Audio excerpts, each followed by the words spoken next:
네, 어제 발표된 국내 코로나19 신규 확진자 수는 41일 만에 가장 적은 수치를 기록했습니다.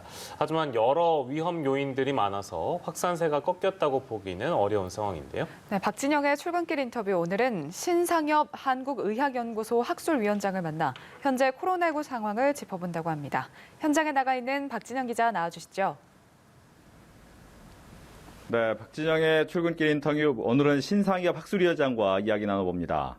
안녕하십니까? 네, 안녕하세요. 네, 주말이 여파도 있었고 400명대 이제 확진자 수가 이제 나왔는데 현 상황을 좀 어떻게 보고 계십니까? 이제 작년 겨울에 3차 유행과 이제 올 봄에 지금 4차 유행이 진행이 되고 있는데요. 두 유행의 성격은 좀 비슷합니다. 지역사회 감염 중심으로 이루어지고 있는데, 그때 다만 이제 3차 유행과 같은 대규모 환자 발생이나 좀 의료 시스템 부하가 지금 4차 유행에는 좀 덜한 편입니다. 이제 그런 이유 중에 하나가 지금은 이제 예방접종이 진행되고 있으면서 그 고위험군에 대한 접종이 진행돼서 중증 환자가 줄어들고 또 전체적인 이제 그런 집단 면역의 효과를 조금씩 보고 있는데요. 지금 이제 앞으로 이제 예방접종이 좀 더 빨리 진행이 된다라고 하면 그 유행은 이제 점차적으로 이제 수그러들 가능성이 높습니다. 근데 최근에 이제 변수가 하나 생긴 게 그 울산 지역의 이제 영국 변이나 이제 그 경북 지역의 캘리포니아 변이와 같은 그런 변이 바이러스들이 유행하기 시작했습니다. 근데 이런 변이 바이러스들이 유행을 하게 되면 전파력을 올리고 또 유행을 또 확산시킬 우려가 있기 때문에 그 예방접종의 속도, 그다음 백신 그 바이러스 변이를 얼마나 잘 통제했느냐 이런 거에 따라서 이제 앞으로 유행의 양상이 좀 달라질 것 같습니다. 네. 이제 산발적으로 집단 감염이 나타나고 있는데 특히 학교와 학원에서 나타나는 감염 부분에 대해서 어떻게 좀 준비를 해야 될까요?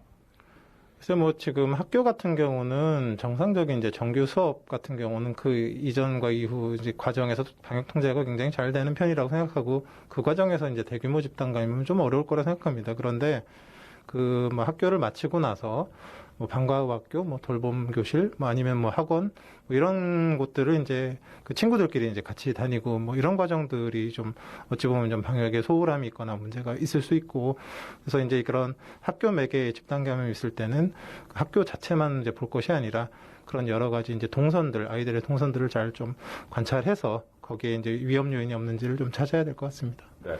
이제 백신의 접종률을 높이는 것이 이제 최근에 가장 큰 관건이 될 것 같은데 문제는 이 백신에 대한 이상 반응에 대한 걱정이 좀 많거든요. 정부가 1,000만 원의 지원비를 우선 지원하겠다라고 얘기를 했는데 이게 접종률을 좀 올릴 수 있을지 어떻게 보시나요?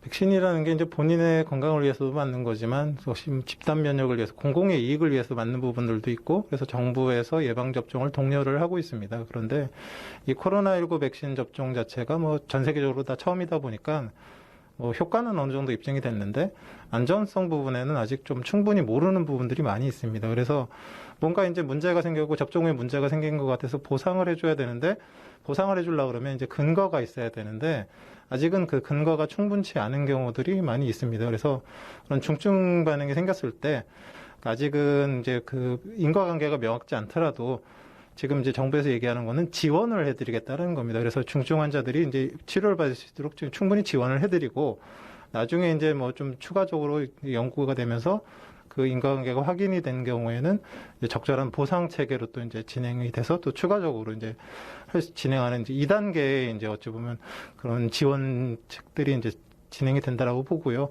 이런 것들이 좀 이제 어찌 보면 예방접종의 수용성이나 이런 걸 높이는데 도움이 될 수 있을 거라 생각을 합니다. 네. 최근에 이제 40대 간호조무사 같은 경우 이상 반응이 굉장히 심하게 나타났는데 이분 같은 경우에는 인과관계가 아직 나오지 않았다, 인과관계가 없다 이런 얘기가 나왔거든요. 인과관계가 어떻게 밝혀져야 되는 겁니까? 그래서 이제 이분 같은 경우는 이제 급성 파종성 뇌촉수염이 이제 확인이 되는 경우고요. 근데 이제 이런 것들이 나타날 수 있는 원인이 다른 요인도 있고 백신도 가능성이 있습니다. 근데 백신 같은 경우는 아직 코로나19 백신 접종이 충분히 진행되지 않았기 때문에 근거를 만들기가 어렵고 또 다른 요인이 있는지를 찾아봤는데 다른 요인도 없고 이제 이런 경우가 어찌 보면 아까 말씀드렸던 그건 지원이 필요하신 그런 분들이거든요. 그래서 일시적으로 이제 아직 인과관계가 명확지는 않지만 그 병원 진료를 받을 수 있게 지원을 해드리고 추후에 근거가 확보가 됐을 때는 거기에 대해서 이제 적절한 나라 보상 체계로 이제 진행이 되는 그런 이중적인 그런 안전판이 마련이 됐다 이렇게 보실 수 있을 것 같습니다. 네. 오늘 말씀 잘 들었습니다. 네, 고맙습니다. 지금까지 박진영의 출근길 인터뷰였습니다.